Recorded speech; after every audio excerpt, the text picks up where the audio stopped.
bersama saya Iskata dalam program Kreasi Budaya.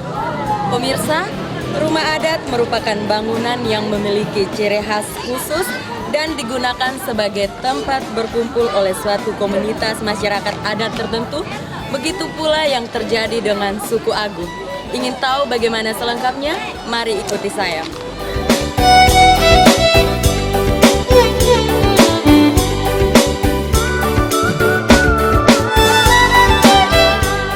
Setiap rumah adat atau suku memiliki keunikannya tersendiri terkait dengan kebudayaan dan adat istiadat yang berlaku di wilayah tersebut.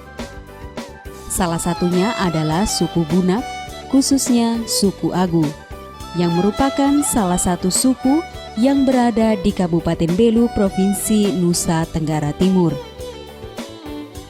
Suku Agu merupakan salah satu suku yang berasal dari suku Bunak yang menurut sejarah bahwa pada tahun 1942 terjadi perang antara tentara bayaran Portugis yang merupakan orang-orang Afrika dan para nenek moyang suku ini di Timor Leste. Dalam perang tersebut, para nenek moyang suku Agu kalah dalam perang dikarenakan senjata yang digunakan oleh nenek moyang suku Agu pada saat itu masih sangat tradisional dibandingkan dengan senjata dari para tentara bayaran Portugis yang sudah canggih. Akhirnya nenek moyang suku Agu memilih untuk migrasi ke bagian timur barat dan bertahan di desa Kewar, khususnya Kampung Loiba. Hingga kini, anak cucu dari suku Agu masih ada yang berdomisili di tempat tersebut. Namun, banyak yang memilih untuk berdomisili di Atambua karena alasan pekerjaan dan lainnya.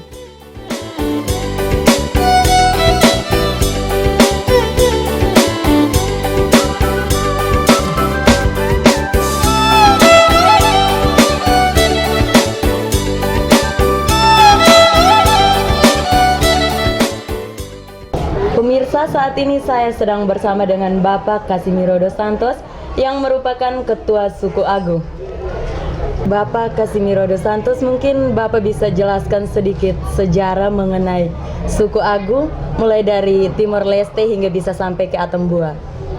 Baik, kami tiga suku ini tidak bisa saling terlepas satu sama lain antara suku Agu, Datopo, dan Nawamau, di mana pada tahun 1946 kami punya wilayah atau perkampungan wilayah desa itu diserang oleh orang Portugis memakai pasukan Angola. Maka pada tahun 1946 itu kami semua berombong-rombong ingin merdeka karena atas dasar ingin minta merdeka sama-sama dengan Indonesia pada tahun 1946. Maka kami karena sudah diserang pada waktu itu dengan pasukan Angola, kami masih sempat, orang tua kami sempat melawan dengan batu. Dan pada waktu itu kami punya orang tua mati sekitar 27 orang tewas di medan pertempuran pada tahun 1946 di wilayah Ho'ololo, desa Ho'ololo, Tapo. Kemudian kami bergabung dengan Negara Republik Indonesia pada tahun 1946 juga di wilayah kedesaan Kewar Lamaknen. Kami bergabung di situ cukup lama dan sampai tahun 1950-an ada yang bergeser dari situ ke kota, yaitu kota Atambua. Tetapi ini semua pada waktu itu masih hutan. Kemudian kami bergabung di sini, orang tua-tua kami. Kemudian kami menetap di sini sampai hari ini. Kemudian pada tahun 1970-an atau 60-an masih ada yang kembali ke kampung halaman.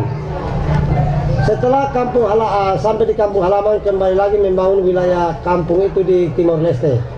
Tetapi pada tahun 1975 hal Partai Aphrodite ingin bergabung lagi dengan Indonesia di Negara Kesatuan Republik Indonesia. Maka di situ terjadi peperangan, maka kami pun akan tinggalkan tempat itu ke Atambua untuk bergabung dengan Negara Republik Indonesia. Jadi tahun 75 pergolakan yang kedua. Kemudian Setelah tahun 75, pada tahun 1979, 1980-an, itu warga yang datang dari Timor Leste pada tahun 1975-74, itu mereka mulai kembali lagi bertempat di wilayah Honolo. Tetapi pada tahun 1999, kemudian ada gejolak yang memburuk di Timur Timur.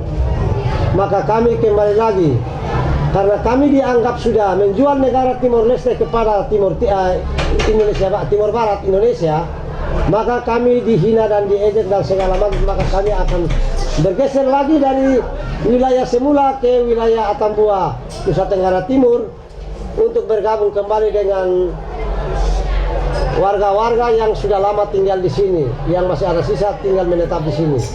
Oleh karena itu sampai hari ini kami masih tetap bergabung. Karena menurut tradisi bahwa kami bahwa yang namanya barang pemali kami tetap bawa ikut-ikut. Maka sampai ini hari maka kami tetap membangun rumah adat walaupun kami seolah-olah merantau, lari. Kami tetap membawa ikut-ikut untuk kami mendirikan kami punya rumah suku, yaitu rumah suku Agu, Datopo, dan Lawak Mau. Ketiga suku ini tidak pernah terlepas dari berkaitan erat, baik itu dari orang mulai berita duka maupun berita yang senang. Duka senang kami sama-sama bersama, sama-sama langkah. Jadi gotong royong ini bukan baru hari ini kami lakukan, akan tetapi ini sejak leluhur kami sudah menetapkan, sudah ada bahwa kami harus selalu bergotong royong, bekerja sama, tanpa seorang pun yang berdiri sendiri di antara tiga suku ini. Saya kira demikian apa yang saya jelaskan tadi sesuai dengan pergerakan kami dari tahun 46 sampai ke tahun 2017. 99 kembali lagi ke sini kita. Jadi saya kira kalau mengenai kami punya rumah adat ini dengan cara-cara yang seperti tadi, itu kami hewan-hewan yang kami kumpul ini pertama dari suku Wagu, kemudian dari suku tetangga, suku Lawak Mau dengan Ratopo, itu juga turut terlibat menyumbangkan kurban kepada suku Wagu, bahwa itu tanda kebersamaan atau kerjasama yang baik di dalam tiga suku. Maka kami tetap mengadakan sumbangan kurban kepada rumah suku Wagu. Dari suku Ratopo dan suku Lawak Mau tetap memberikan sumbangan kurban dengan cara apapun harus, dan itu tidak bisa dielakkan seperti itu. Kemudian kalau mengenai barang-barang yang di dalam rumah, dari tadi kita hantaran dari rumah yang lama ke tempat yang baru itu harus ditutup dengan rapat, dan orang yang membawa pun tidak boleh ditegur atau disapa dalam perjalanan menuju tempat yang baru itu. Itu dikatakan pemali, dan tidak boleh menyapa. Kemudian sampai di dalam rumah itu diletakkan dengan tenang dan aman, jangan sampai terantuk atau jangan sampai jatuh. Itu harus diletakkan dengan cara yang baik dan tenang, sehingga membawa satu kenikmatan, satu kesuburan di dalam suku rumah ini, bahwa menandakan semua keluarga anggota suku ini bertumbuh dengan baik. Kalau sampai terjadi jatuh atau terantuk, maka dalam perjalanan kehidupan anggota suku Wagu ini akan terantuk dan tersengat, dan bahkan terjadi pengorbanan. Oleh karena itu kami sangat melindungi kami punya barang pemali itu. Pemindahan tempat dari awal sampai akhir kami dengan teratur dan rapi sehingga tidak terjadi jatuh atau terantuk. Dan itu karena sangat membahayakan, dan itu merupakan sumber keselamatan daripada setiap anggota suku. Jadi kalau di dunia ini menurut kami orang bodoh, bahwa hukum di dunia ini yang adil itu pemali adat. Karena sumpah orang dengan hukum tertulis atau dengan dari sisi agama, orang tidak akan mati. Tapi kalau memang dari hukum adat kita salah omong, langgar, maka orang itu umur tidak panjang. Itu sudah kebiasaan yang sudah terjadi. Jadi saya kira demikian atas informasi yang saya berikan kepada tim Belu TV. Terus Bapak tadi kan Bapak bilang ini ada sumbangan juga ternak-ternak dari 2 suku selain suku Agu. Kira-kira berapa banyak ternak yang dikumpulkan, terus untuk apa? Hewan itu dikumpulkan untuk memberikan kurban. Jadi untuk kurban itu kepada suku Wagu. Dari suku Wagu, Nawamau, dari suku Ratopo dan Nawamau itu memberikan bantuan sumbangan. Dan itu wajib.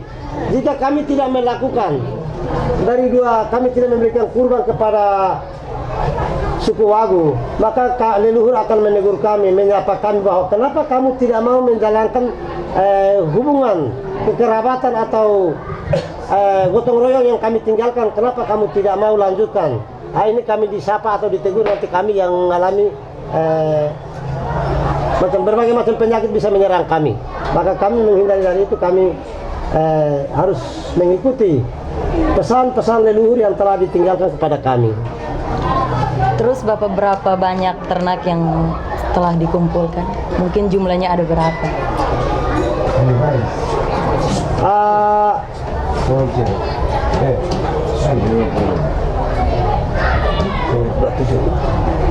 Dari hewan yang kumpul, pertama dari suku Wagu sendiri sekitar 22 ekor.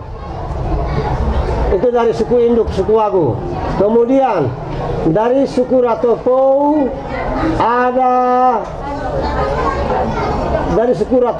3. Kemudian dari suku Nawamau juga ada 2. Jadi kami turut sama-sama kerjasama, sehingga kami dari suku Nawamau, dari suku Ratopo tidak tinggal diam apabila suku tetangga itu membangun dia punya rumah pemali. Kami tetap bekerja sama dari dasar fondasi sampai di atap, bahkan sampai terlibat dalam sumbangan hewan kurban.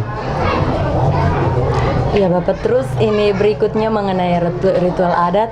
Kan kemarin telah dilakukan pemasangan atap hubungan rumah adat, terus dengan ritual adat Bayasi Kali. Itu maknanya apa Bapak? Terus bertujuan untuk apa? Yang pemasangan hubungan atap rumah itu merupakan satu lambang yang tidak bisa terlepas dari hubungan rumah, di mana dia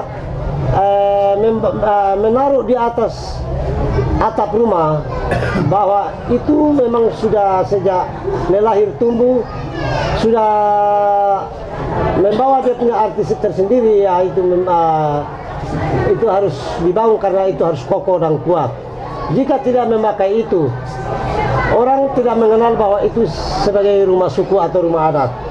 Maka kami memasang lambang itu merupakan rumah adat, lambang rumah adat dari Timor yang menetap di Republik ini. Jadi itu merupakan satu lambang yang telah leluhur membawa dari mereka tumbuh dan hidup semenjak itu memang. Terus kalau yang ini Bayasi Kali itu bagaimana Bapak? Kali Yang yang di atas begini. Iya, yang apa? Bawa makanan ke atas. Bawa makanan ke atas itu memberikan penghormatan dan penghargaan kepada leluhur agar kita tidak disalahkan. Sekalipun dia itu benda mati, tapi kami sangat menjunjung tinggi dia punya nilai-nilai budaya yang ditinggalkan oleh leluhur. Jika kami tidak memberikan dia makan minum, lebih baik sekalian kita yang hidup ini jangan makan, karena itu akan memberikan satu kekuatan khusus kepada anggota suku yang ada ini, seperti suku Wagu. Oke Bapak, ini itu saja. Terima kasih untuk waktunya. Baik.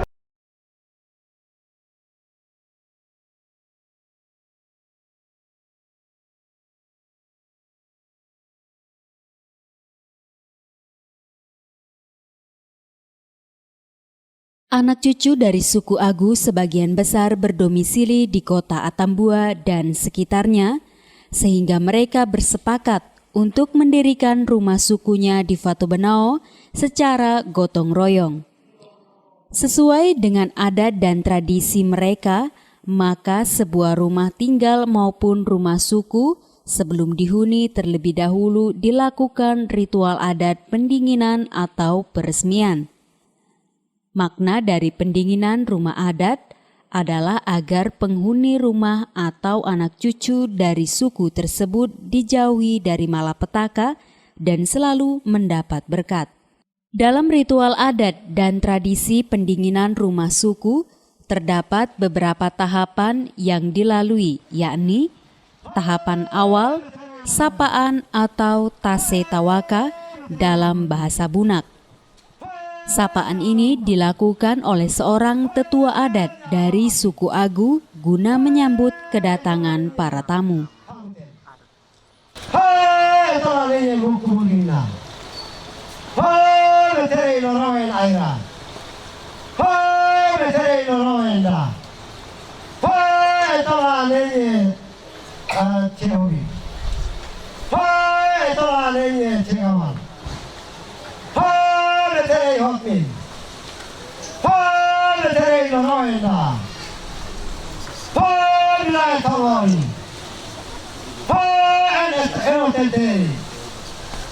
Setelah selesai menyapa undangan, dilanjutkan dengan tarian likurai lengkap dengan peronggengnya yang mengiringi para hadirin menuju tenda adat. Sampai di tenda adat, para hadirin disuguhkan sirih pinang dan kembali dihibur dengan tarian likurai, diiringi gong yang harus dibunyikan terus-menerus. Selanjutnya pemasangan bubungan atap rumah adat oleh ketiga tokoh adat yang masih memiliki hubungan persaudaraan, antara lain perwakilan dari suku utama yaitu suku Wagu, suku Nakmau, dan suku Datopou, bersama seorang petugas yang bertugas memegang bendera merah putih. Pengibaran bendera merah putih ini memiliki makna kecintaan suku Wagu akan tanah air sejak nenek moyang hingga kini. Setelah selesai pemasangan bubungan atap rumah adat, dilanjutkan dengan ritual adat Bai Asikali dalam istilah Bunak. Ritual adat Bai Asikali ini memiliki makna yang sangat mendalam, yaitu memberikan penghormatan kepada para leluhur agar rumah adat yang telah dibangun tetap kokoh dan kuat, serta memberikan perlindungan kepada anak cucu suku Agu. Dalam ritual adat Bai Asikali ini terdapat sesajian berupa nasi dan beberapa potongan daging yang disajikan dalam nyiru bersama sebotol sopi disimpan di atas bubungan rumah adat sambil membaca ritual. Setelah melakukan prosesi ritualnya, sesajian tersebut harus dimakan di atas bubungan rumah oleh pelaku ritual sampai makanan tersebut benar-benar habis. Selanjutnya penyembelihan ternak kambing yang bertujuan membersihkan rumah adat. Kambing yang disembelih darahnya diteteskan dalam nyiru beserta daun sirih. Kemudian nyiru tersebut dapat dibawa ke kali untuk dibuang, sedangkan kambing tersebut dapat dibawa ke kali untuk diolah dan dimakan oleh peserta ritual sampai selesai, dan dilarang untuk dibawa pulang. Alasan daging tersebut tidak boleh dibawa pulang ke rumah agar beban yang telah dibuang tidak kembali ke rumah. Tahapan selanjutnya adalah pemindahan pusaka rumah adat atau barang pamali dari rumah suku yang lama ke rumah suku yang baru. Pada tahapan ini merupakan puncak dari semua tahapan yang telah dilakukan. Setelah pemindahan pusaka rumah adat ke rumah suku yang baru, dilakukan ritual adat menyuguhkan sirih pinang kepada leluhur. Ritual ini bertujuan memberikan penghormatan kepada para leluhur dari suku Wagu. Pada kesempatan ini, seluruh anak cucu dari suku Agu dapat melihat secara dekat dan memberikan penghormatan kepada leluhur. Usai ritual penghormatan pada leluhur, selanjutnya dilakukan ritual penyembelihan ternak babi untuk melihat keadaan atau masa depan dari anak cucu suku Wagu yang dilihat pada usus babi yang disembelih. Tahapan akhir dari pendinginan rumah adat yaitu penyembelihan babi yang telah dikumpulkan oleh seluruh anggota suku Wagu, dan daging babi tersebut dibagikan kepada anak cucu dari suku Wagu dan suku-suku terkait. Ritual ini dilakukan sebagai ucapan syukur karena proses pembangunan rumah adat dan semua tahapan ritual adat telah dilaksanakan dengan baik. Pemirsa, usai sudah perjumpaan kita dalam program acara kreasi budaya edisi Rumah Adat Suku Agu. Jangan lupa untuk saksikan terus program budaya edisi-edisi berikutnya. Akhirnya saya Iskataya bersama kru yang bertugas pamit dari hadapan Anda. Terima kasih atas perhatian Anda. Sampai jumpa dan salam Bilu TV.